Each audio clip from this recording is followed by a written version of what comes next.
Junkie Nation, welcome to another great episode of Culture Junkies Live. I'm your host, Kenshiro. Today, we are going to be wrapping up our take on the Acolyte Season 1. Did it stick the landing like we hoped it would, or did it kind of flub? And is there any prospect for a realistic Season 2? We'll give you all of our thoughts on that and more. If you guys didn't hear, Disney was hacked last week. And the thieves got away with like a 1 terabyte full of data, and 1 terabyte full of data from a Slack server can be a lot of stuff. So we'll get into some of that, and also some late breaking Marvel news and some other stuff coming out from DC. But introduce who's going to be on the show with me today, as always, my good friends, the great Atakuji and GQ. What is going on out there, gentlemen? How are you doing today? Dealing with the roster. Dealing with the what? Dealing with the roster. Two-Face? No. Wow. You don't remember that song? It was. Yeah, I do. No, I do. I do Blade. remember that. I do remember that song. Yeah, I just do in my that head song. for some strange reason. You know, just it was just there.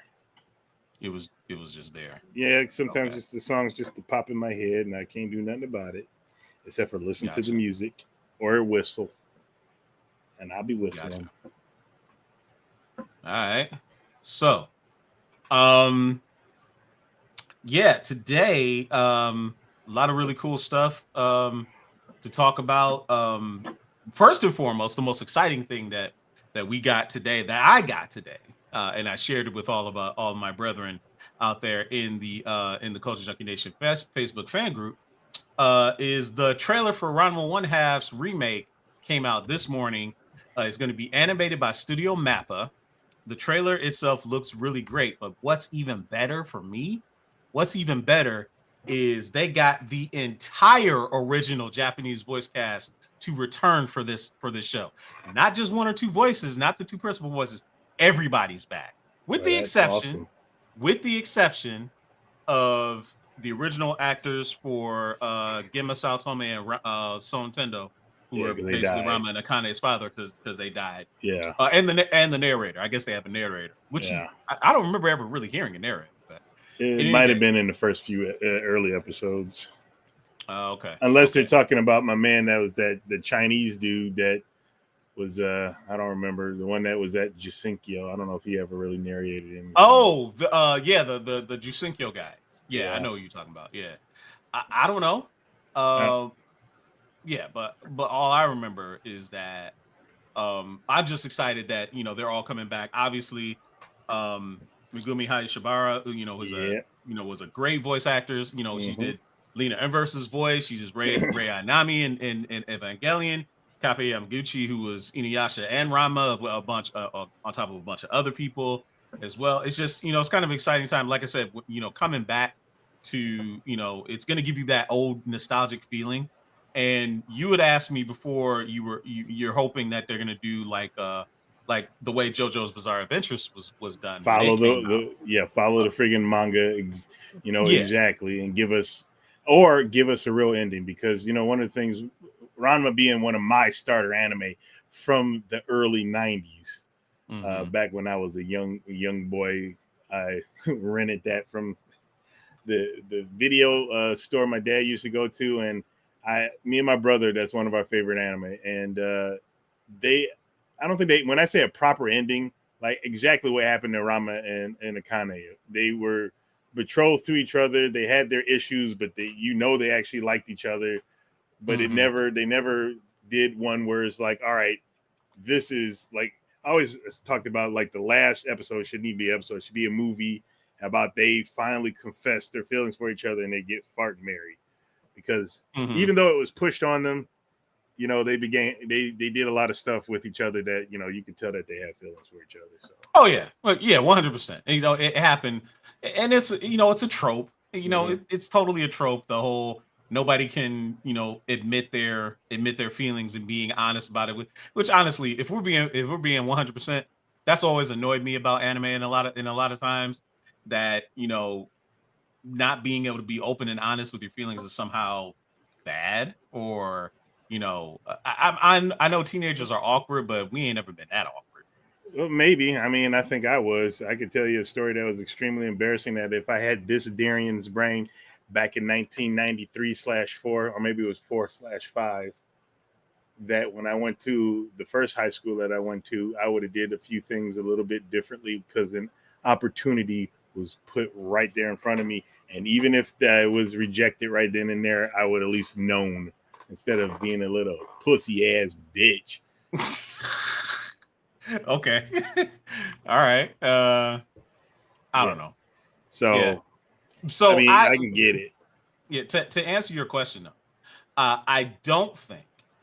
I do not think that.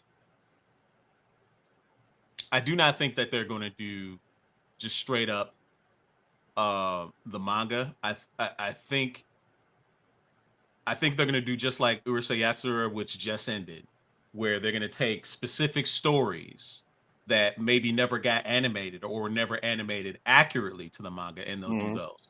So I don't think this is going to go on and like we're not going to get 7 seasons of this show. I think we'll get.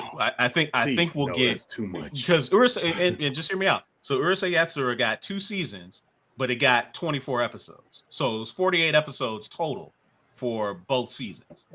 I think that's what we're gonna get because the animation's better. They're not gonna be trying to drag anything out.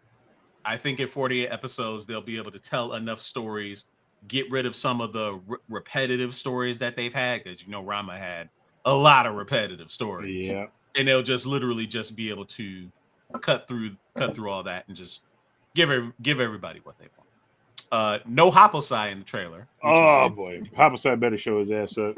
You can't have a show without Happy. Well, Happosai is problematic. Would Rama be considered "quote unquote" woke nowadays? Go ahead. I don't know what the hell that's supposed to mean. Maybe. I don't get it. Like the dude turns into a woman when touched by cold water. You would think, and it was written by a woman. So yeah, I don't know. Would it be considered woke? I mean, I don't know what it'd be woke about, but because keeping your eyes open and whatever the freaking writer trying to say what woke means is stupid. Being aware, be aware, keep your eyes open. Yep. I don't know. We'll have to see. But anybody in the chat? Nobody in the chat is. No, there's a lot of people in the chat. You didn't see my text between us. We don't see it, but they're in there talking because I checked it on the phone. Okay. Let me make sure that is. Let me just double check. And I don't think we're hearing GQ either. I hear him on a delay. It's not like right on time like it should be, which is weird. So Death to Filler got Team Takeem talking. Death to Filler. Hello everybody. How you guys in there? Just saying what's up to Marcus 864, Wolverine Solid X, Takeem, Brian Cannon's in his house, as they young ones used to say. Mm-hmm. Yeah, I said it that way. All right. Hopefully, we should be able to see everybody's. Would Rama be considered woke nowadays? Whoa, where the hell did that come from? from? Yeah. I mean, honestly. I said, would Rama be considered woke? Kinda, yeah. Well, according to the fake terms. Oh, according to the fake terms. Because of the whole. I don't know, man. I mean, he's cursed to change from male to female, with a splash of hot or cold water. So I don't know. Yeah. He's definitely cursed, and on top of that, he never says he's not a boy. Jump on that. You're right. They probably would. Here's the one thing I want. That's even. Are they going worse to be for a lot of people? Go ahead. No, go ahead. Well, nowadays. No, I was going to say, would they be able to? Oh, I think GQ's hanging up and coming back in. He's going to try and rejoin the show because I think he was having some problems. But in any case, I think because the show is going to be airing at 11:30 p.m. in Japan, I think that makes me think that they're going to be trying to do a little bit more adult. Maybe they'll show a little bit of nudity. Maybe. I don't think so. But I don't know how pervy they'll be. Ranma did have nudity in it, and that's probably why my 13-year-old self found myself watching it, because it was some of the first anime boobies. And yeah, I'm sorry, I'm admitting that 13-year-old kid, you look at boobies whenever way you can. Drawn, real, didn't matter. You looked at it, and yeah, I remember Ranma being one of the first. But then after they stopped doing that, I still enjoyed the show, man. I go back and watch it all the time, which is streaming, all of it, every episode on Hulu right now, unless they took it off. That's right. All right, GQ, you back with us? You good? Is you still delay? It sounds like it is, because I saw his lips move, but I don't hear nothing. I don't hear nothing either. That's weird. That is so weird. No. It looks like his connection is delay is working. Okay. Let me see something on my end. Maybe it might be something on my end. We'll see. But anyway, let's keep on going.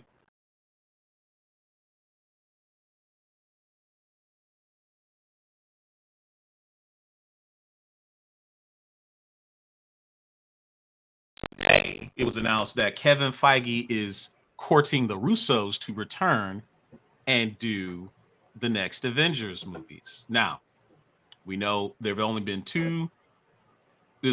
technically 3, but there's only been 2 sets of directors that have done Avengers movies, Joss Whedon and the Russo brothers. The Russos being considered probably the most successful directors in the MCU.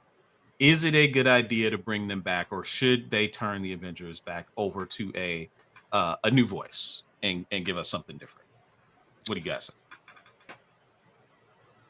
I believe that there's getting a good director to do something. It's like you're going to a fine dining restaurant, and that chef right there, you had an exquisite, fantastic meal, 7-course, everything was delicious. You were fed, belly busting, none of that small ass bull crap that these professional chefs like to do to call it a meal. Why not bring them back? Feed me some more. I agree. Russo. I agree. GQ, what do you think?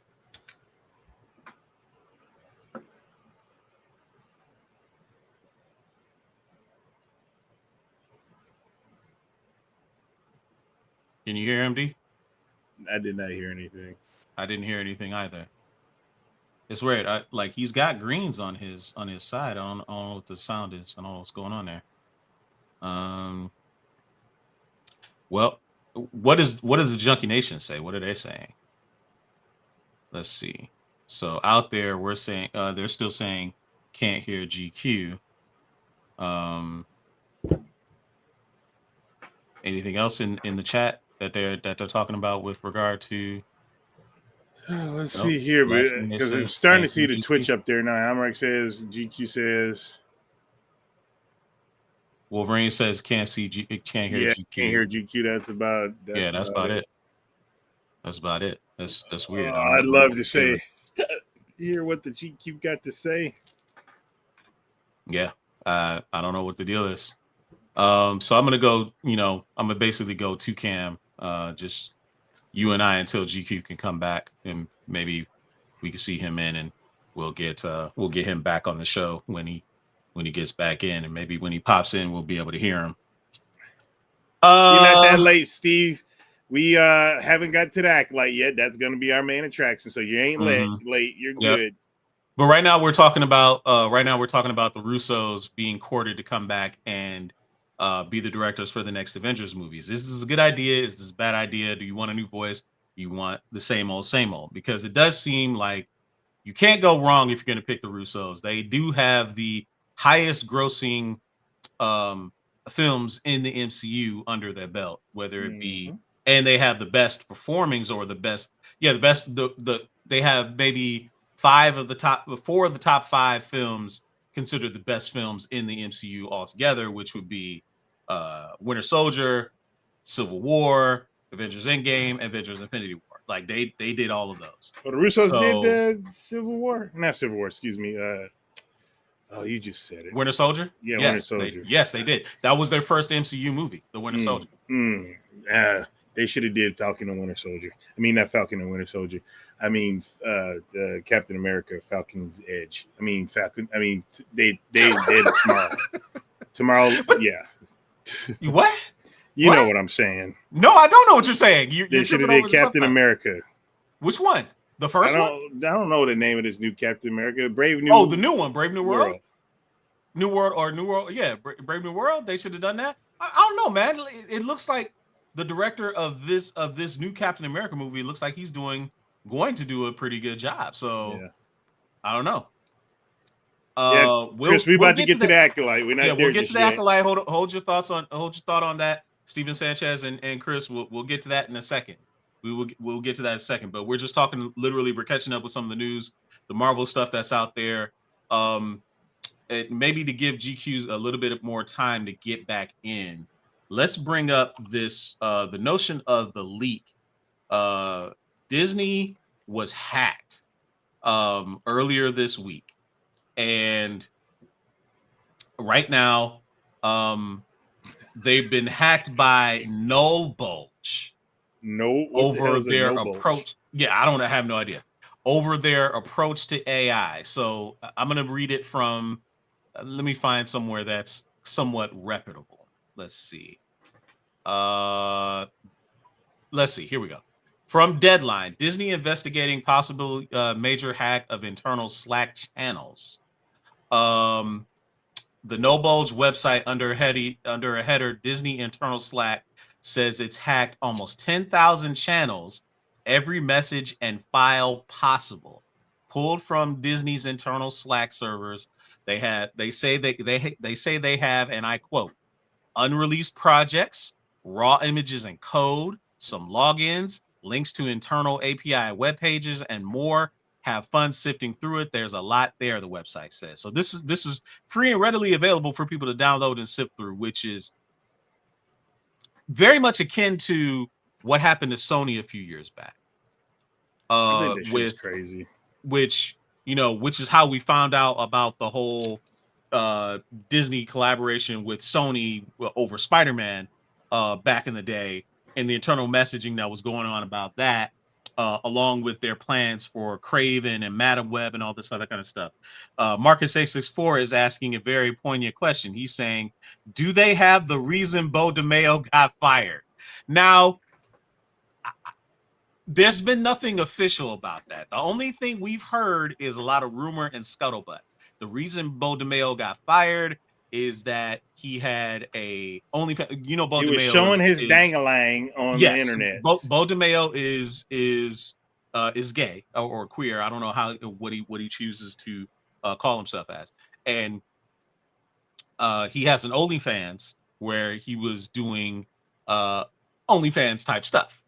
So I don't know how explicit. Nobody really knows, but I guess that's the rumor that's out there, is that he was doing a lot of controversial stuff and Marvel didn't want to be associated with that, so they cut ties with him. That seems like a really flimsy reason to get rid of someone, is to, because you have an OnlyFans, we're going to cut you off and basically, not work with you anymore. It seems kind of flimsy. Anyway, back to this story. The group's website considered the dropping of literally every bit of personal info you have, from logins to credit cards to social security numbers, as a warning for people in the future, which is crazy. The group told the Wall Street Journal that they targeted Disney due to how it handles artist contracts, its approach to AI, and its pretty blatant disregard for the consumer. Now, some could read that as, we're petty because you're not making Star Wars or Marvel movies the way we want you to make them. So, which is, king bullshit. A lot of quote unquote. Because they don't even know what they want. They honestly, I don't know what the basis of that is. But when you hear pretty blatant disregard for the consumer, I don't know exactly how to read into that. It's the hacker group said it breached the information after compromising the computer of a Disney manager of software development. That man is fired. He gone. That man is fired. You're a manager of software development and you leave yourself open to a hack? No, son. You're gone. You're done. But yeah, this, in Deadline says this recalls the brutal hack actually it's been 10 years ago that the Sony hack happened. That was 10 years. That was 10 years ago. That's crazy. It doesn't seem like it's been 10 years ago. No, Jesus. It doesn't. It doesn't feel like 10 years at all, but that's time for you. It's always fucking you. Wait, should I say that? I don't think. No, I don't know if you should say that. Time always plays you. Time just keeps on ticking. And nope, can't say that either. They're gonna want money if I finish that statement. Yeah, it's crazy. It's crazy what they did. So I don't know what's gonna come of this, but there's a lot of rumors that they have future plans of Star Wars and Marvel movies and contracts and conversations over the progress of movies, like where does Blade stand? Why is it taking so long for Blade to get made and come out? All this other kind of stuff. So we'll have to see what comes out of this. We know that there's an appearance at Hall H that's getting ready to happen next weekend at San Diego Comic-Con, where Marvel is coming back. There's been some rumors that have come out from that. I'm still trying to hold on to see if GQ's GQ's in the chat actually right now. He says you will fire someone for their OnlyFans page when you're a global company whose main audience is children, which he's right about that. I mean, I get it, but at the same time, there's a reason that a long time ago, when we used to go to a video store and rent videos, there was a section for children and a section for adults. And most kids, because I didn't, go into those adult sections. You just don't know about that stuff. It's not something you like. It's possible to keep that stuff away. They brought it to the forefront. Disney brought it to the forefront. Anybody who went out and said, blah, blah, blah, yakety schmackety, brought it to the forefront. They kept their mouth shut. Nobody would have known. Technically, I guess this is maybe them getting out in front of something that possibly could happen from, Moms for Liberty or someone else that is always up in arms about, the goings on of people who don't live lives like them and always want to put their business out on Front Street and embarrass them and get them fired. Maybe they're trying to head all that off. I don't know. We'll have to see. But all I can say is that the hack could have some long-standing repercussions, because what if Disney decides to shuffle a lot of things around because this information is out there? Or are they going to be like Sony and say, well, you know what? Fuck it. Just release it. We're not going to pay you any money to keep this under wraps. Go ahead and release this stuff and, ruin the fun for a bunch of other people. And we'll just have to react accordingly. I don't know. Maybe that's what they'll choose to do. But all I know is that a lot of stuff, the mothers of humanity coming after, well, exactly. All I know is that this hacking thing is pretty bad. Disney's taking it seriously, and knowing the amount of lawyers that they have at their disposal, they better not get caught slipping, because they will be living under the jail if they get caught. Yep, most definitely will. But and Wolverine Solid X is right. It's never fun when people's information is getting hacked. He's 100% right about that, because we're talking identity information. We're talking, how dangerous it is out there for people, because they might show up at somebody's house, do all this other kind of stuff. Shady ass shit. Crazy shit, man. It's crazy. Steven Sanchez, the Karens of humanity. That's hilarious. That should be a shirt, like the Friends of Humanity, Karens of humanity. That's funny. That's funny as hell. No, so I don't know if GQ is going to be able to rejoin us for this show. I was hoping to get his input because it's going to be great, but I don't want to hold everybody up because I know we want to talk about the Acolyte. It's been 24 hours, actually technically 24 and a half hours since the premiere of the final episode of season 1 of the Acolyte. Now, I'm calling it season 1 because we don't know for sure whether this is going to be the end of it. I was previously caught with my pants slipping, thinking that Shogun was going to be a 1 season, but because it was super popular, it's getting another season. and Hiryu Kusanada is going to be in it as well. I thought that, they could have left well enough alone, but if anything is popular enough, they will make another season. They'll find a way to make another season. And the Acolyte is controversial, deservedly so. But I think what we're going to do today is we're going to talk about the finale, everything that happened in it, and we'll also talk about the first season as a whole and where it stands. So let's get this out of the way. Number one, I'm going to ask you, Dido, do you think the Acolyte season finale, did it stick the landing for you? Yeah, for me, it most definitely did. That last episode did quite a bit. It did wrap up what we were all wondering what was going on. Of course, it did have a lot more things that they could expound on because we've talked about the pacing issues. We talked about, some of the things that you try to do in a half-hour episode, of which they could have pulled out a little bit more, like the whole thing at the Senate. We were talking about this in the pre-chat. The whole thing about the Senate where they were how the Senate don't really trust the Jedi because blah, blah, blah, yakety schmackety. They could have definitely had episodes where more of that was happening back on Coruscant. Things that are being stretched out. They could have talked to multiple things had they done an hour-long episode. But they didn't do an hour-long episode. They told a story on how somebody who was a Jedi who let his emotions get the best of him, and unfortunately, it caused a conspiracy and a cover-up that caused everybody that was involved their lives. That, to me, was done, pretty well.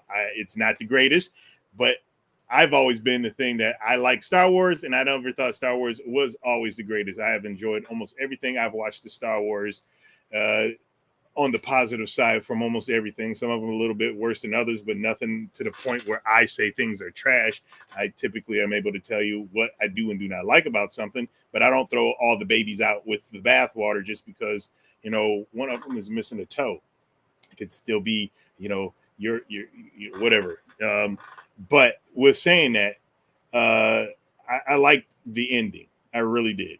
And being able for them to find out what was going to, happen, what was going to conspire, being the fact that they put in Plagueis and him either A, he manipulated those, the witches on the Covenant, or B, he learned about that stuff when it came to either creating life, splitting, things, cloning, whatever. It's a nice start to some of the stuff that's already down the line. So I enjoyed the lightsaber battles. I thought was good. They put in a space chase that has some really great, look to it. You haven't seen anything starfighters flying through the rings of whatever planet that was, and I thought that looked pretty cool. And the lore that they put in, because we always heard about a bleeding of a kyber crystal, and now you get to see it done in a certain way from a person who had less experience than Rey, but she had a lot of friggin' rage because when she found out what exactly happened, not only was she murking somebody, at the same time putting that dark energy or dark force or dark side power into that crystal, and to see what we've all heard about in the media that we put it instead of a video game or a comic book. We got to see it live action. I thought they did a pretty good job. So I'm not going to rate it. I'm going to say I liked it. And if you didn't, too bad. All right. So, my take on it is I was on this show last week saying I was based off of what we got from episode 7. I was very worried that they weren't going to be able to satisfactorily wrap up all of the plot threads and make me want to see a season 2. I thought that because last week's episode was a flashback and they spent so much time on that flashback filling in plot holes, and we've talked about the pacing of this show. The pacing of this show was 100% a weakness. Yeah, there's a lot of things that happened in this show throughout the entire season we felt could have benefited from either longer run times or better editing. Some people say better writing, but I'm not necessarily going to say better writing. I feel like maybe if it was edited better, maybe if certain things were presented as a showrunner instead of doing 2 full flashback episodes, you might have done maybe 1 and then do another one with narration. That's neither here nor there.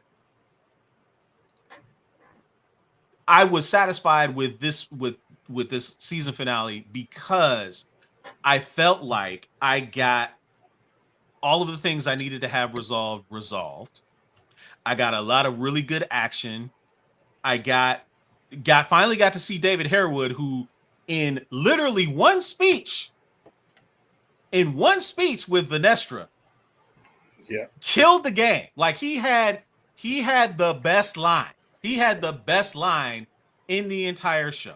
The interaction between him and Vanestra was a little frustrating to me in because throughout the show, Vanestra, we know, wasn't a big, plot point. She wasn't a big part of the story. She was a secondary character. Yeah. However, I do feel like had they introduced David Harewood's character, I forget, thinking Senator, I'm trying to remember what his name is. Senator Raven. No, is it Ravenswood? Nope, I'm trying to remember. The Acolyte. He was Senator Rayencourt. Senator Rayencourt. And he had the dopest speech when he told Vanestra Rowe. He said, "I don't have a personal vendetta against the Jedi." And I'm paraphrasing here. He basically said, "I think the Jedi is an unchecked religious organization, pretending to act like they can control the uncontrollable." Mm-hmm. And, Vanestra just hit him with, "You're talking about the Force?" He was like, "No, not the Force, emotions." And I said, dude, that's it right there. Because the entire fallacy of the Jedi is that in order for you to interact with the Force safely, you have to do something that is completely unnatural. You have to suppress your emotions. You have to suppress what is deemed to be negative emotions. And that's always bothered me, because that's the whole reason why Anakin fell, is that they told him for forever, you're not allowed to love, you're not allowed to have attachments. But he clearly, coming in the door to the Jedi Order, had an attachment to his mom. Mm-hmm. He had an attachment to Padme. Mm-hmm. He was in love with Padme. So, since he was a kid, the instant he saw her, when he got in front of her, he was in love all over again. But he had never really fallen out of love. So that was a whole problem for him. How can I be open and honest and upfront with my feelings if they're telling me they're wrong? Normal human people have to deal with love and attachment every day. Yeah. Right? My problem with the Jedi has always been, you're telling these people to do something that is wholly unnatural to them. You're asking them to almost act like robots, to be unfeeling, to be uncaring. That's not natural. What you should have been telling them is to learn how to deal with those difficult emotions in a safe way. Mm-hmm. Right? You're not supposed to, if you're having trouble, you're afraid of Padme dying, I understand that. But learn that it's going to be okay. That you can deal with losing someone and still be able to function and go on with your life. I'm getting on a basically on a whole tangent. Suffice to say, the whole story was really centered around Soul's attachment to Osha. Mm-hmm. He felt this attachment to this young girl, and because he felt something for her, he felt she was being mistreated. He felt he wanted to liberate her from, the chains of bondage and want to be able to free her to be who she wanted to be, because that's what she said she wanted. Well, really, he was projecting, just like Indara told him last week. He was projecting. It wasn't about her. It was about him. It was about him and what he wanted. So, and the mistakes that he made led to a tragedy, which resulted in the payoff of this whole episode, which was great. Mm-hmm. Great. Like you said, the Kyber bleeding, the lightsaber fight between Soul and Chimera. Dude, when we were watching the fight, and the stranger, or aka Chimera, and Soul were fighting, and he basically took out his two blades and he threw them at Soul. Soul parries them, and then he puts away his lightsaber. I was like, oh, bro, Soul's about to do some dope shit. And then he did the circular force push and blew them all away. It was amazing. It was amazing. It was great stuff. Mm-hmm. But let's some talk of the about best. some of the best stuff we've seen. So, let's talk about this whole controversy that in the reaction thread. There's some people that have issues, and not just on Facebook. I saw it on Twitter as well. Mm-hmm. Some people take issue with the way OSHA was able to easily bleed her kyber crystal. I don't think it was easy. Because what they saw before, and let me explain.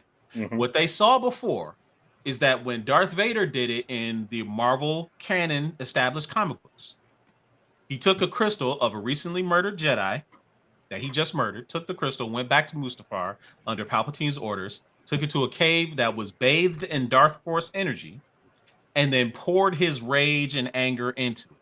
The problem was he got feedback because the crystal was trying to pull him back to the light side. He saw visions of Padme, he saw visions of Obi-Wan, saw visions of his mother, basically trying to pull him back. And even when he was doing that, for a very brief moment of time, he reverted back to Anakin because he said, no, what have I done? And then he quickly changed. Vader reasserted itself. The Vader personality reasserted itself and said, no, I'm going to reject this. And then he went back the second time because the first time it blew him back and caused great damage to his body. The second time he successfully bled the crystal. What's different about that between Kylo Ren? When Kylo Ren bled his crystal, he also was getting pulled back to the light side, but he just ignored it and bypassed it and just overwhelmed it with rage, and in the process cracked the crystal. That's why Kylo Ren's saber, that's why it's raging out of control, is because his kyber crystal is cracked. That's why it's doing that. So what's the difference between that and OSHA? Well, the difference is that both Kylo Ren and Vader are conflicts. They're in conflict. Anakin has been in. That's the personification of Anakin. He's a schism. He's conflicted over his actions that led him to the dark side. He wants to be good. He wants to be praised. He's not really. It's not natural for him to be evil, but he's angry mostly at himself for letting himself fall. But he wants to be good. Yeah. That's why his son was able to bring him back. Right. That's why his son was able to bring him back. Exactly. The conflict in him is what made the bleeding for him so tough. OSHA doesn't have that problem. No. In the episode, she said, I've never shook my negative emotions. I've always been angry. I've been angry at my sister for what she did. I've been angry that, that my parents were and what she did to murder. And when she found out that Saul killed her mom, all of that anger and rage switched to Saul. And what happened? She force choked him. She force choked him to death, which is one of the tenets of bleeding a kyber crystal. You must kill a Jedi and take their crystal and then bleed it. Mm-hmm. And she did it simultaneously. And she did it simultaneously. She took Soul's lightsaber that had his crystal. The crystal was exposed. She was touching it. And she was raging with dark force energy. And it bled the crystal. Some people take issue that it was so easy for her, but the reason it was so easy is because there was no conflict with her. No, another example, Dagon Gera in the game Jedi Survivor, which is also canon, by the way. Also canon. Dagon Gera took his crystal out. He wasn't touching it. He basically used the force, lifted the crystal, and flipped that boy to red in under 10 seconds. Why? Because there was no conflict in him. He was pure rage at that point. And he fed it dark force energy and it bled. Just like that. So a lot of people were mistaken that they think that there's only one way to bleed a kyber crystal. That's not true.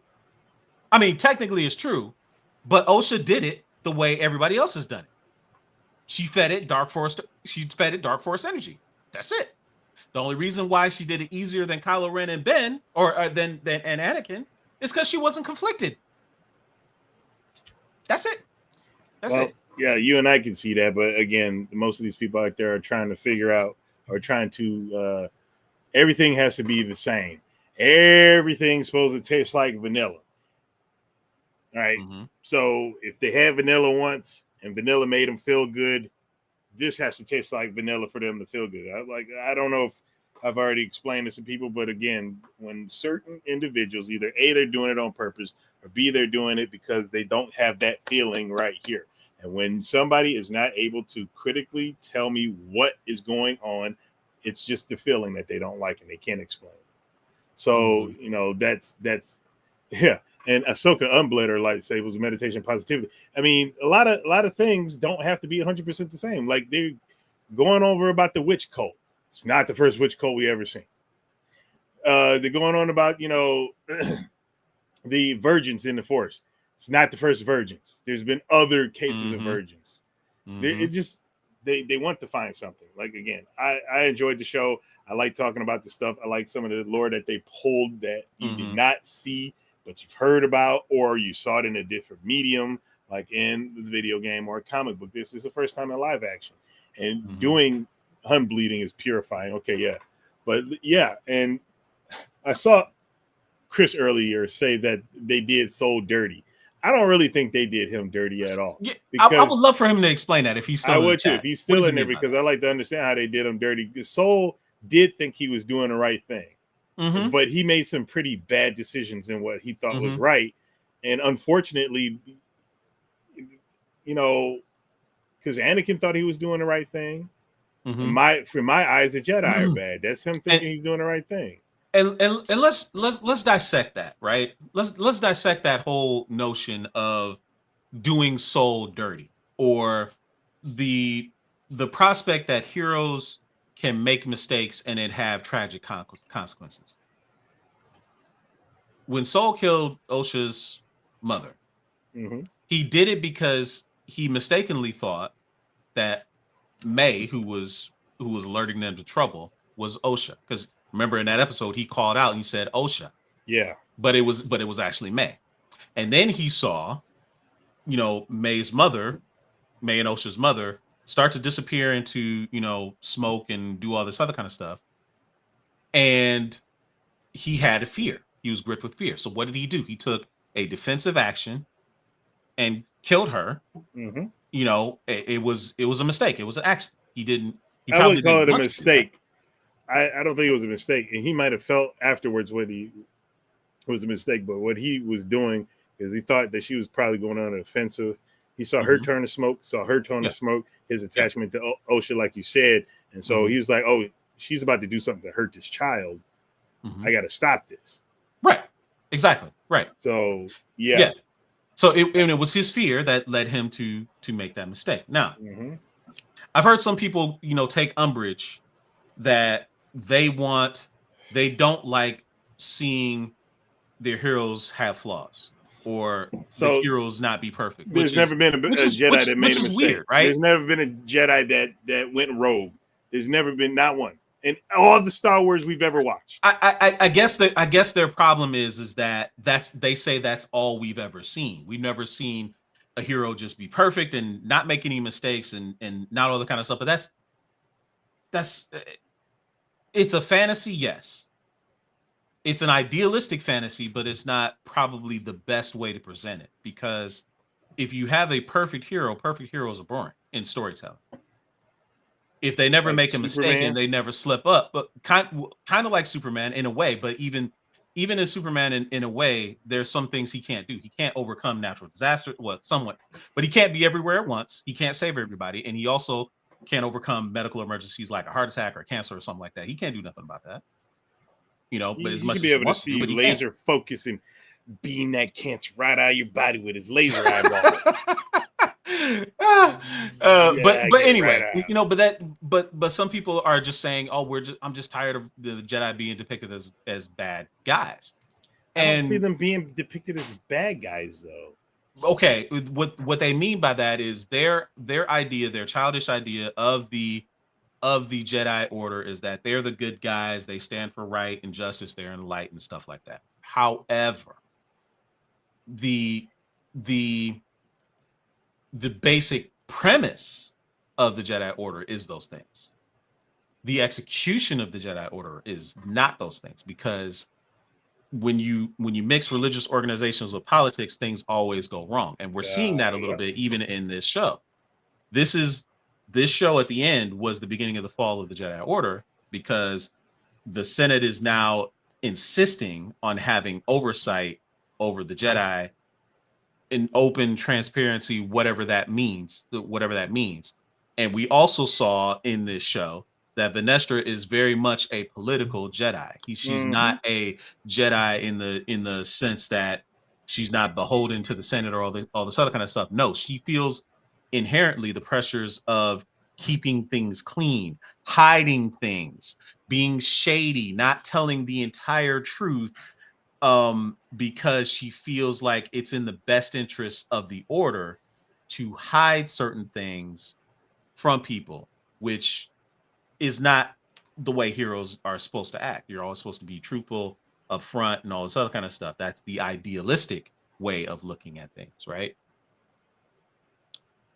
She threw Soul underneath the bus. I think that's she probably 100% did. I think that's even what when he she meant was by trying he did to Soul dirty. Yeah, even in trying to say, when she explained what happened at the end in the story, as she was throwing Soul under the bus, she tried to couch it by saying Soul was a good, kind-hearted, compassionate man that made a mistake, and his mistake ended up in tragedy, and because of that, they withheld the truth from us and to everybody else. And she tried to make it solely his decision, because honestly, the other Jedi couldn't be spoken for because they were already murdered. Yeah. She kind of got the full picture when she went to Brendok and read the Force Echo and find out the full breadth of everything that was hidden from her before. Because what happened in that Force Coven, Soul didn't tell her that. He hid that from her. He didn't tell her that. No, he didn't tell her any of that. Yeah, he didn't tell her that. So she had no choice but to kind of do the cover-up game and, try and hide things, because she knew politically the Jedi would get hammered and their image would be tarnished in the eyes of everybody else. Why was she worried about them being perceived as being upright and good? I have no idea. But I guess everybody loves to be loved. I don't know. I don't get it. Just so he wasn't completely a piece of shit, I guess. It's like, people do bad. People make mistakes. And he made a mistake and he went rogue. That's basically, I think he was trying to do. Is like, I'm throwing you under the bus, but I don't want to besmirch your entire character. Exactly. Yeah. Exactly. It's like, and maybe that's what he meant by them doing him dirty. But at the same time, you can't ignore the glaring mistakes that Soul made that led them up to that point in the story. Yeah. You can't. You can't. You just can't. You can't do that. And to pretend like everything needs to be, sunshine and roses all the time, like GQ just said, I highlighted his message. The Jedi are boring to begin with. Making them infallible would be completely boring. Yep. Right. Conflict makes for good drama and for good storytelling. If you want, perfect or, easy, and we saw this also in the Facebook group. They were talking about, well, who are we supposed to tell our kids who the heroes are? I said, if you're trying to teach your kids their moral fiber based off of Star Wars, I think that's a little flawed. Yeah, I like what Hannah says, where it says that Obi-Wan said that the Jedi had protected peace and justice for 1,000 generations.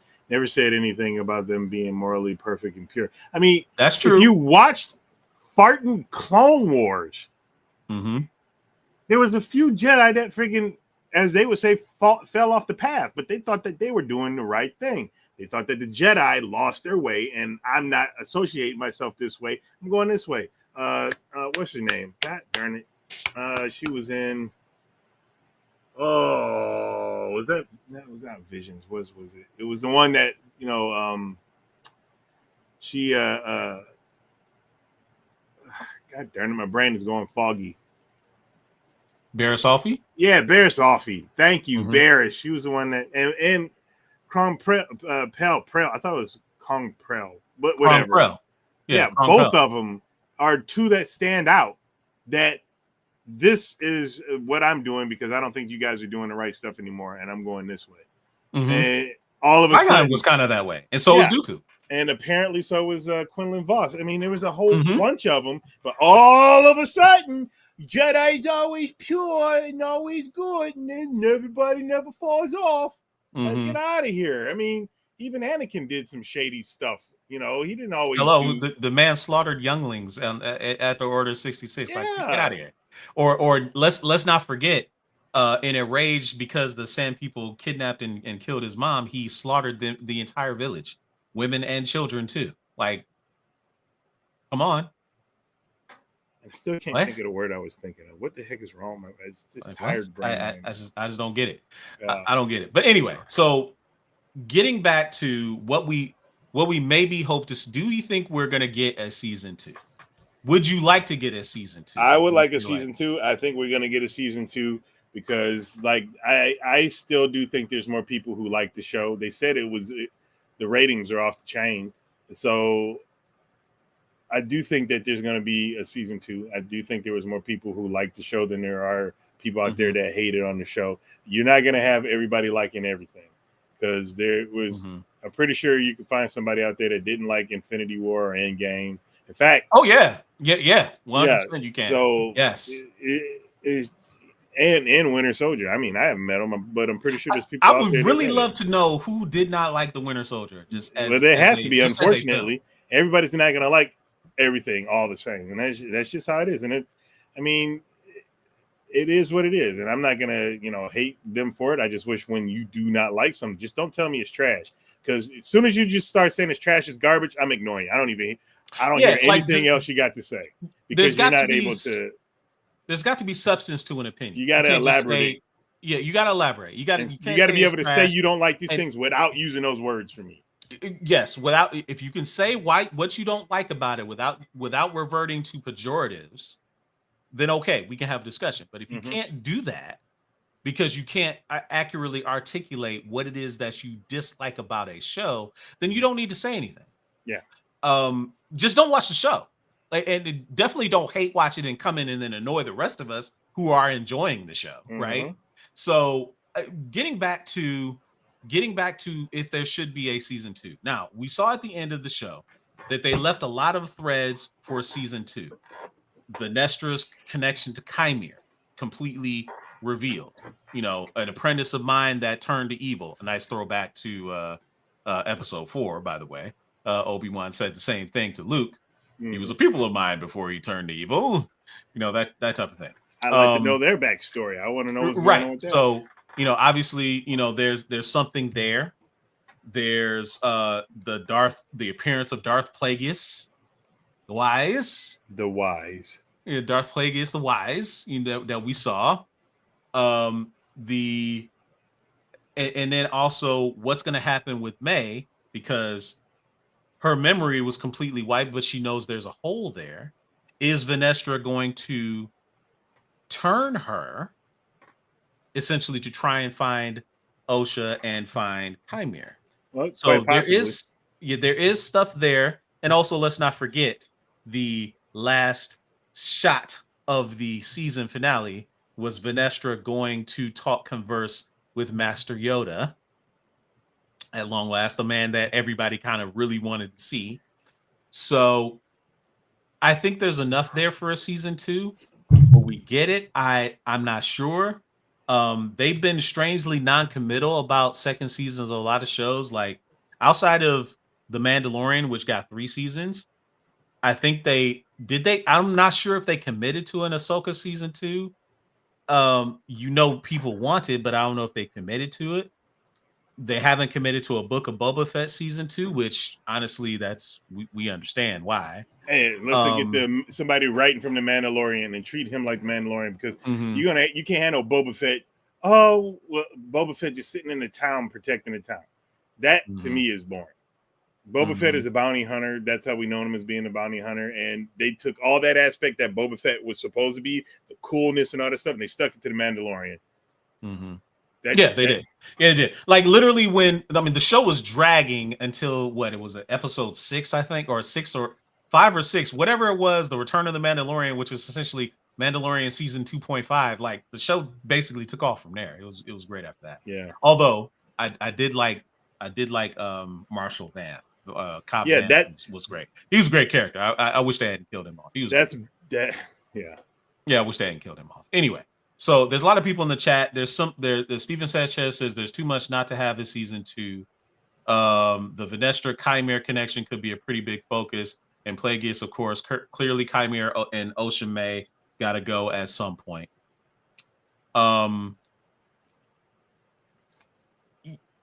They should. Hand of Omega says they should take stock before committing. I'm tired of greenlighting second seasons before the first is even out, which is fair. But maybe if you know what you have going in, you can do that. Like X-Men 97, they knew what they had. They greenlit that for a season 2 and 3 before the first episode ever even hit. So they knew they had something when they were screening that. Let's see. Takeem says, I just hate that Osha couldn't fight, shoot straight, or talk properly till she was going dark. And some of that, I feel like, yes, you're right. It's repressed, she was completely inept at a lot of things, but a lot of that was her suppressing emotions. Yeah. Go back to that whole unnatural Jedi thing of suppressing the emotions that you naturally would feel in most normal circumstances. That whole thing. Do they have enough for a season 2? Kinda. I think they do. Yeah. Do they? Do I want to see it? Yeah, sure. I would love to see it because they got a lot of stuff. I'm just not sure if we're gonna get it. They can expound on that whole thing with the Senate. They can expound on the whole thing with Venestra and Chimera. Because yeah. The guy had whip marks on his fucking back. Oh yeah. Why did he have? And she has a whip lightsaber. Why do you got whip marks on his back? Which is controversial. She hides that from other people in the Order. Like she has a whip lightsaber. Yeah, she has a whip lightsaber. Like they don't. I guess that's against Jedi rules or something like that. Using something like that because that's too aggressive of a weapon. I believe. Wow. So Venestra's got a lot of. She's as a character. She's nothing like what I thought she would be. Like, first of all, being a completely political Jedi, she's the most political Jedi I've ever seen in Star Wars history. The most political. Really? Yeah. Like, if you look at the others, like you look at, whether it be all the former members of the Jedi High Council, we're talking Yoda, Ki-Adi-Mundi, Mace Windu, Adi Gallia, Shakti. All of them basically talked about having to deal with the Senate with so much disdain. Like they absolutely hated it. And yes, Venestra hates it too, but she knows how to play the game, right? And it seems like she does it better than any Jedi I've ever seen. Whereas, she basically directs them, don't talk to anybody, don't do this, don't do that. Keep, just let me talk, and I'll like. Did you see the glare she gave her Padawan when he revealed that she let the senator into the war room? Like, dude, you thought she was why'd you let him in there? You thought she was gonna skin that dude alive? Like what? What are you doing? Like, what was your problem letting him in there? Right, exactly. So I don't know, man. Let's see. They for sure. Steven says they for sure have enough for a 2-hour Acolyte movie. Really, to get to the box office results, Star Wars needs to make a good trailer. You put Plagueis in a trailer with a giant lightsaber, it sells itself. I don't know if they do a movie. If they would do a movie, and they definitely wouldn't release it in the box office. Too many obscure characters. I don't think there's enough there to make them. Man, look, again, you and I see things a little bit different. In my honest opinion, it's Star Wars. I think people will go see it. You may still get the people because obscure characters. From now on, we're going to have characters we don't know because they're trying not to focus on just the Skywalker stuff.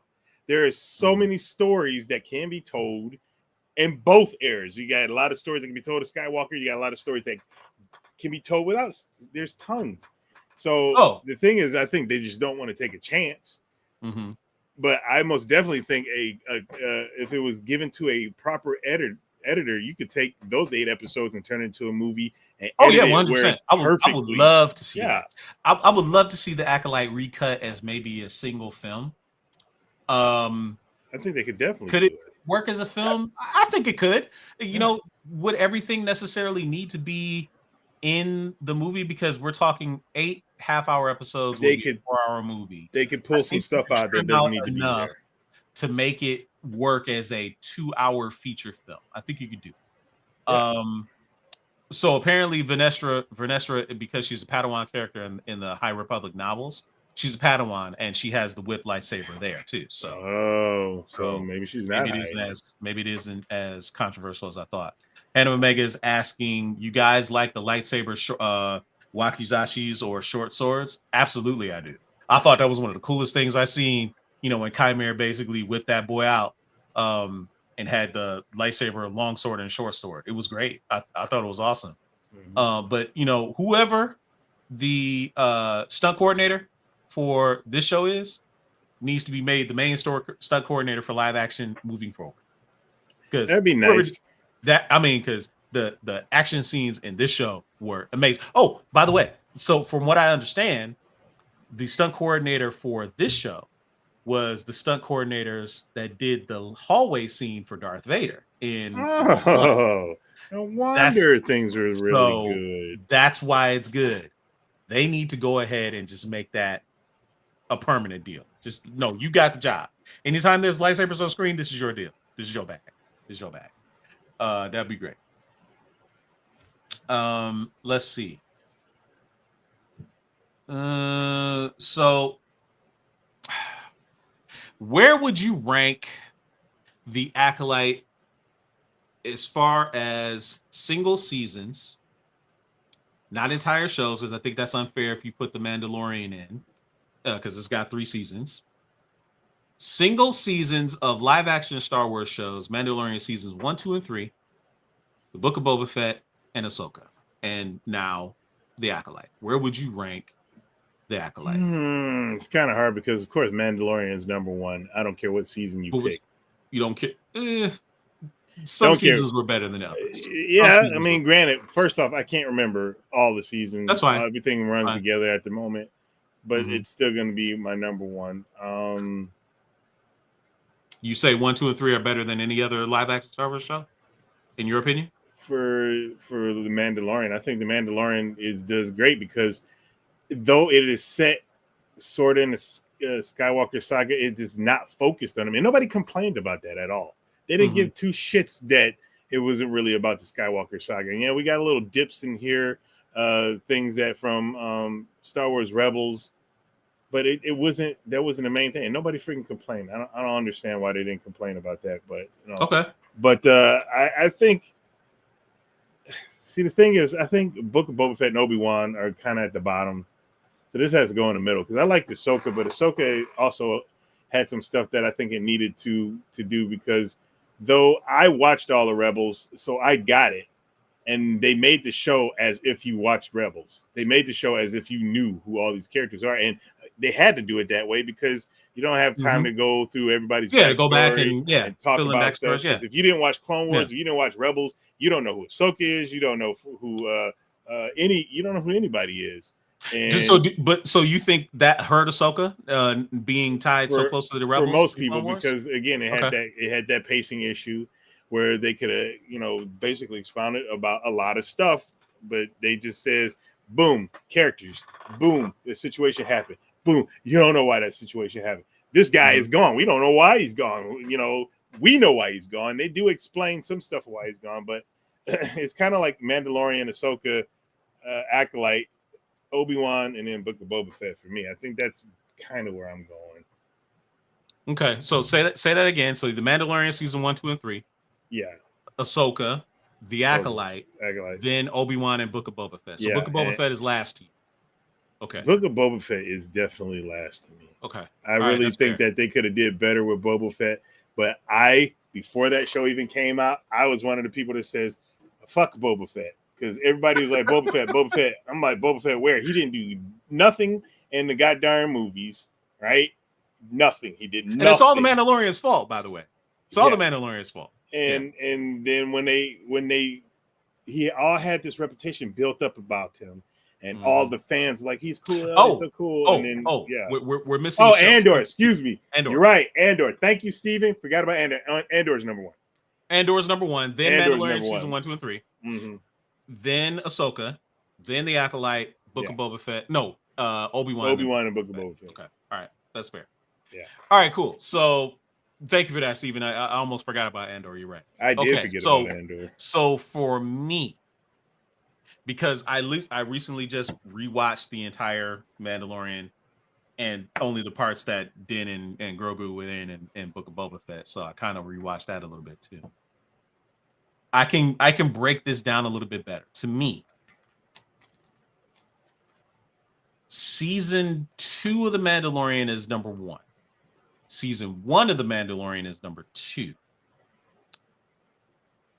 Personally, just based off of my own personal feelings, I'd put Ahsoka number 3 because I love Ahsoka. Mm-hmm. I love Ahsoka. She's my favorite Star Wars character.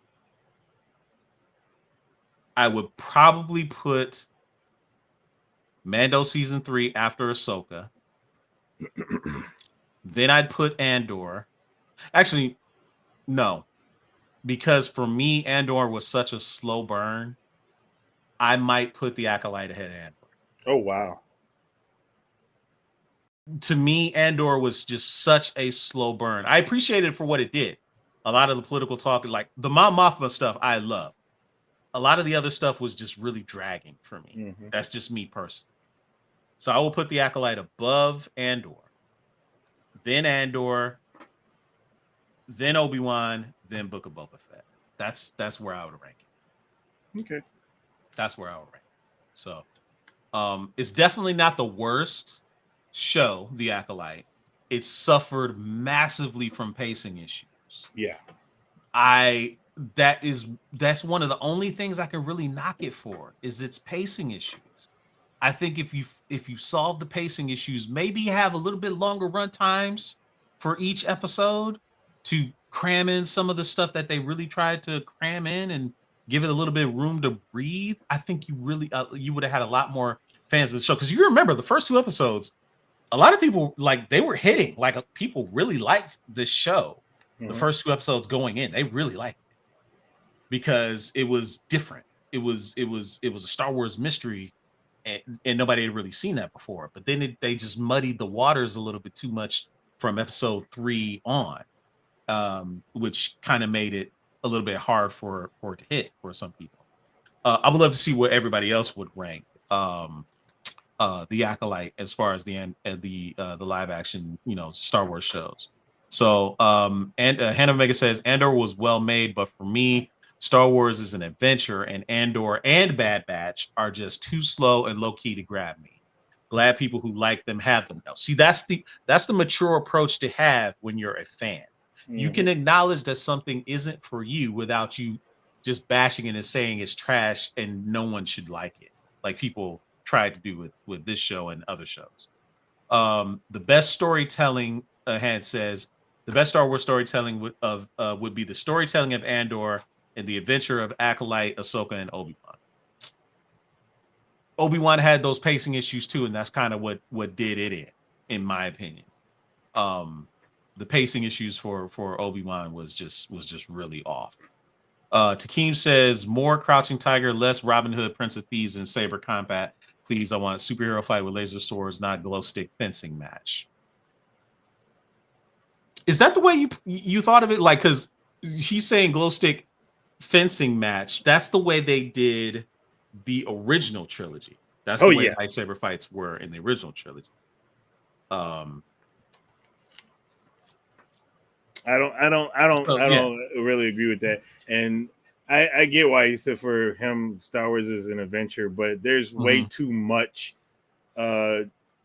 world universe for Star Wars for everything just to be an adventure. Because if you have a Senate, if you have laws, and if the Jedi were there supposed to be behind laws, you got to have things that aren't necessarily adventures. You don't want to show them.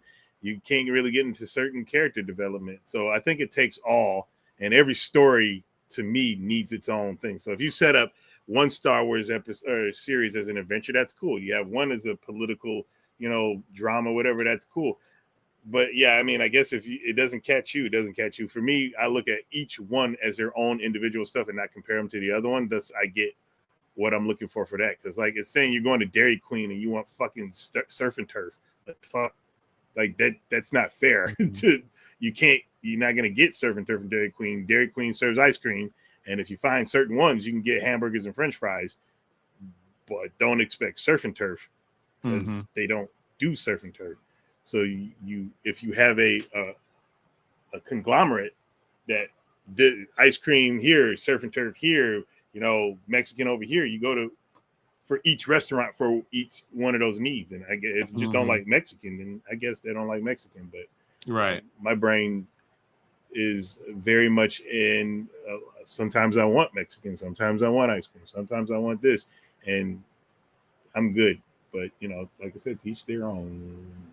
All right, it's after 10, but I had one other thing that I wanted to kind of bring up / talk about. So we know next week, Marvel is going to be returning to Hall H for their Comic-Con presentations after taking past couple of years off. I think one because of COVID, and they weren't doing Hall H, and then I think last year they just really didn't have anything to present and talk about. So they kind of were in the middle of their whole pivoting deal that they started to do, but now they've got a lot to talk about. So they could bring a lot of things to Hall H, but what are some of the things that you would like to see? So I'm going to bring out things that are in the pipeline. So obviously that weekend, we're going to go see Deadpool and Wolverine. Yeah, that Thursday. The first day of Comic-Con is when.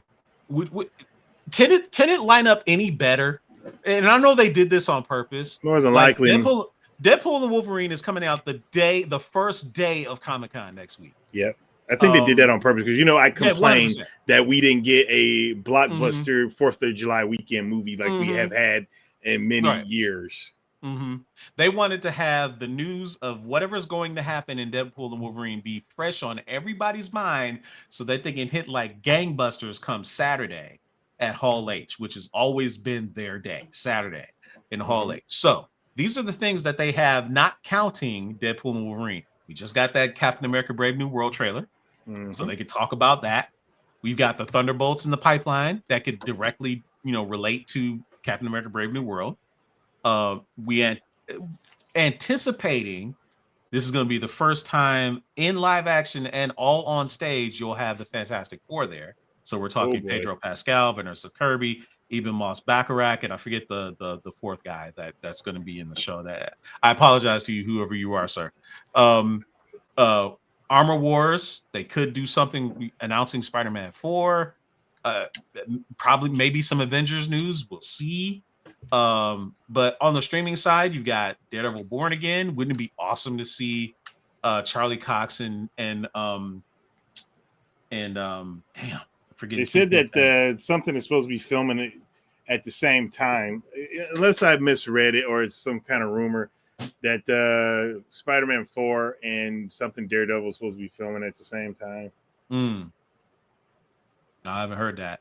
But here's some stuff that these are some of the big things that they could announce, but they might be saving for D23, which is 2 weeks after Comic-Con. So remember, they've got that Vision series that they announced that Paul Bettany is returning as the Vision. Yeah. So they could talk about that. Yeah. They could talk about Armor Wars. They could talk about Agatha All Along, which is going to be coming out later. Yeah, they're probably going to talk about September. That. That's pretty sure getting talked about. Okay. Would you want to see them talk about What If and X-Men, or would you rather save that for D23? I don't really need to hear about What If or X-Men right now. Personally, I want to hear about more of the live action stuff that's coming. Okay. I want to see trailers, hear about something, give me some dates. Because the live action stuff, I personally have not been disappointed by anything that is animated so far. Like they seem like they've been putting out some pretty good stuff. So I haven't been disappointed by that. So I'll of course be excited when I see it, but I want to see some live action stuff because we got one Marvel movie this whole entire year because everything got canceled because everybody says they're moving too fast and blah, blah, blah, blah, blah, blah. I don't quite understand that. I just think if you have certain teams working on stuff outside of, I guess you have in your CG house studios or whatnot, there's not enough people or time to go around to make sure everything looks great. So maybe they needed to slow down in that aspect. But so here's a couple of things, and some of them are talking about it in the chat. Steven Sanchez has this question for us. One more question is for the gracious souls. Have either of you read the Blood Hut comic yet? Well, see, you have to understand something about Dido here. Dido really doesn't read comic books. Nope. I read comic books. Man, I got some. You want to see? Look at this. This is manga. Yes. Manga before manga. Before the friggin' what do you call it? Before we got they tried to do it like comic books, Gunsmith Cats. Speaking of Gunsmith Cats, they just announced that they're re-releasing an omnibus of a remastered omnibus of Gunsmith Cats. If there's anything that needs an anime series, it's Gunsmith Cats. Cats I agree. Gunsmith Cats needed 1 year ago. Way overdue. Now, getting back to the Marvel stuff, right? So, out of the chat, there's a couple of things that people are bringing up that I would love for them to either address or acknowledge still exist. We heard that Rhodey was going to get his own series called Armor Wars. I would love to know if that is still in the works. Yeah. I would love to know what the status of Blade is. These are things that I'm hoping to hear.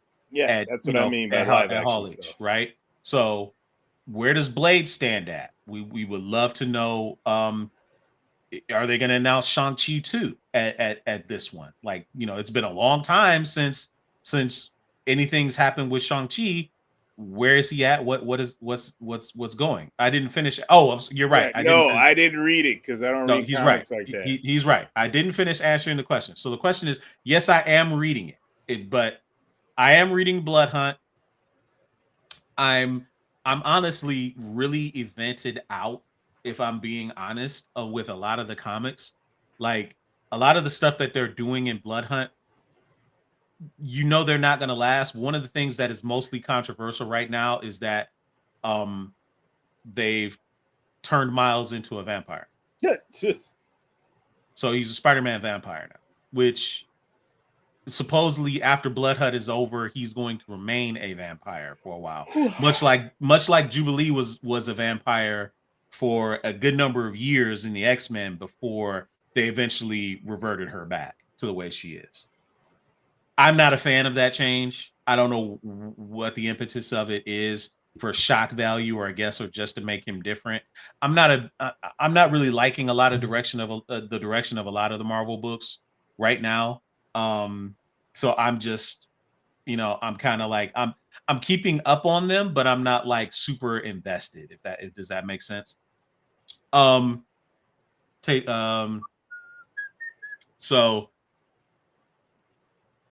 I would love for them to, getting back to the Marvel stuff, I would love for them to talk about the Vision Project. I would love for them to talk about Armor Wars, Shang-Chi 2, and obviously some of the Avengers stuff. But what I really am expecting to see, I'm expecting to see a trailer for Daredevil Born Again.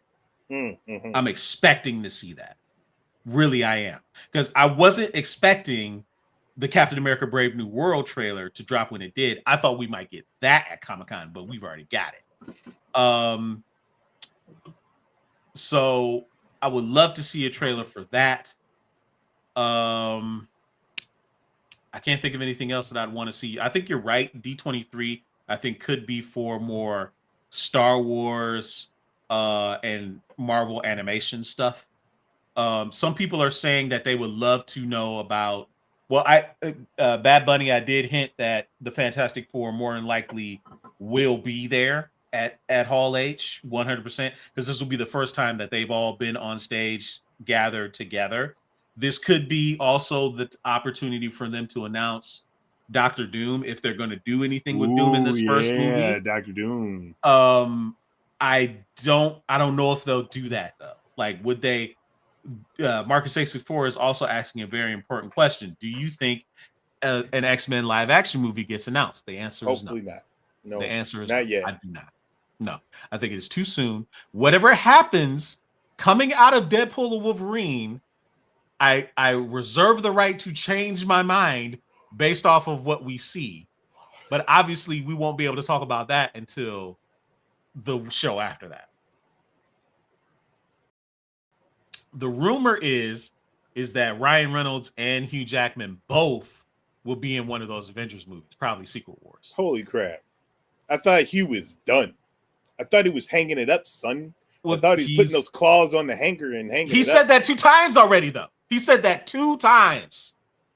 Before he did Logan and before he did Deadpool and Wolverine. So he said that 2 times. So can you keep believing the boy that cries wolf? I don't know. Nah, they slapped him in the face with a wad of bills like Cuneo. And you know Disney would do that. Bang! You know Disney would do that. 100%. Yeah. You know that. You know Disney would do that. Sold. Uh-huh. So I that remains to be seen. We'll see. He was never done just like Jay-Z. That's funny. That's funny, Takeem. He was never done just like Jay-Z. So I don't know. We'll have to see. We'll have to see what happens with the rest of here's the important question, but is Kang being replaced? I think they're quietly pushing Kang to the side. Which kind of sucks. It does suck. I think here's what I believe in my heart is going to happen. I believe that they're letting the Jonathan Majors situation breathe and cool down. And maybe in 1 or 2 more years, they'll bring him back. So because they won't have to replace Kang, they'll just shift focus away from Kang for now. Because they've already introduced him. And because Kang is a time master, he can pop up anytime. Anytime. He could pop up in a Fantastic Four movie. Yep, sure. We know. You know, so anytime. They don't have I don't think they'll recast him. Because the more you get away from the whole, guilty verdict of Jonathan Majors and stuff like that, and I think once cooler heads and people aren't all in their emotions about believe all women and all this other kind of stuff, I think they'll find that what he was convicted of wasn't the heinous crime that people make it out to be.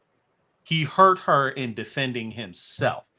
That's what he was convicted of. Some people can't see the gray in between they don't the two, but for me, he never assaulted that woman. He was trying to get away. Let's not get into that. Let's not get into that.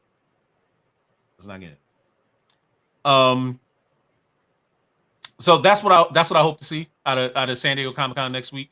One last thing, man, I got to show y'all these. So if you guys did not know, today, you know the you're familiar with the Marvel Ultimate Universe, right? I have heard of it. I think that's where Miles Morales apparently came from. What? Yeah, Miles Morales, came from there. So there was the Ultimate Universe that had to do with basically a reimagining of classic Marvel characters from the ground up, a great jumping on point for people who aren't familiar with the characters and kind of want to just get on board and see these characters. So I need to show you the absolute DC universe lineup.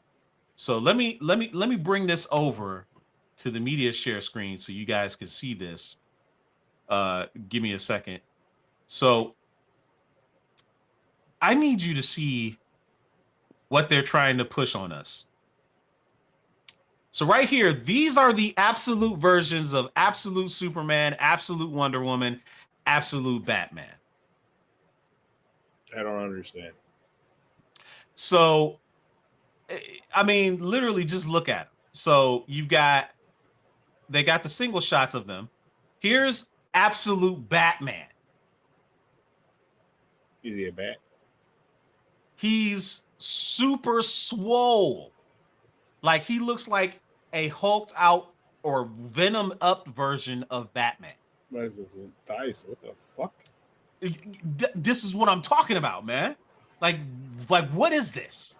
Like okay, that's Batman.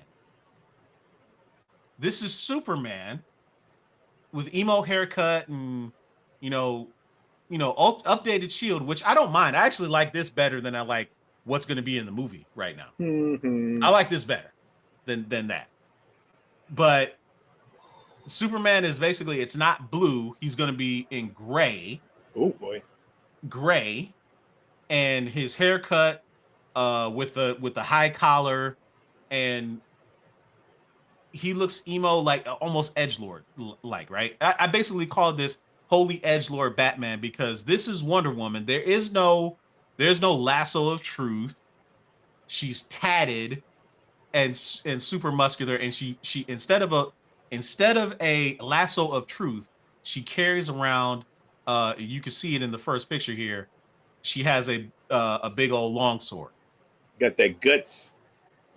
Practically. Look like guts practically sword. The guts sword. Like the Buster sword or whatever. Yeah, Final essentially, Fantasy. yeah, or the Buster sword. So everything about this is predicated around Darkseid is going to be the antagonist for both universes. He provides the impetus for them to split off and create this tangent universe, the absolute DC universe. I'm going to read it because I'm a sicko like that. I read all this stuff. I'm just not anticipating that it's going to be very good. That's just me. So we'll have to see. Well, you tell me what's happening when you read it. Yeah, we'll have to catch up on that because, yeah, I don't know, man. We'll have to see. Maybe I'm just a cynic, and maybe this will work. But I feel like that absolute DC stuff was made to pander to the Snyder fanboys that like that kind of stuff. That's just not. Well, you got to have somebody for everything. That's true. All right, guys, we're going to go ahead and get out of here. Thank you all for hanging out with us for the last 90 minutes. It's been a great time. Unfortunately, I wish GQ had been a part of the show today. We had some technical difficulties. He'll be back next week. And so will we right here, 9 p.m. Eastern, 8 p.m. Central. Go and follow us on all of our socials and, Facebook.com/Culture Junkies and join the chat. We got a lot of really good discussions in there. We really appreciate everybody's contributions to the ongoing discourse in the Culture Junkie Nation. You guys make it great, and we appreciate for everything that you do. So for my friend, the great Adakuji, I'm Kashiro. We'll see you guys next week. Hope you have a really good one. Take care. Bye, everybody. And check out my new car. It's a BMW. Is that Mirage? Looks like Mirage. It's not a Transformer. These are Legos. But that's exactly what Mirage looks like. He was an F1 racer. So I guess so. This is a Beamer, a BMW. I don't know if we can. Beamo, baby.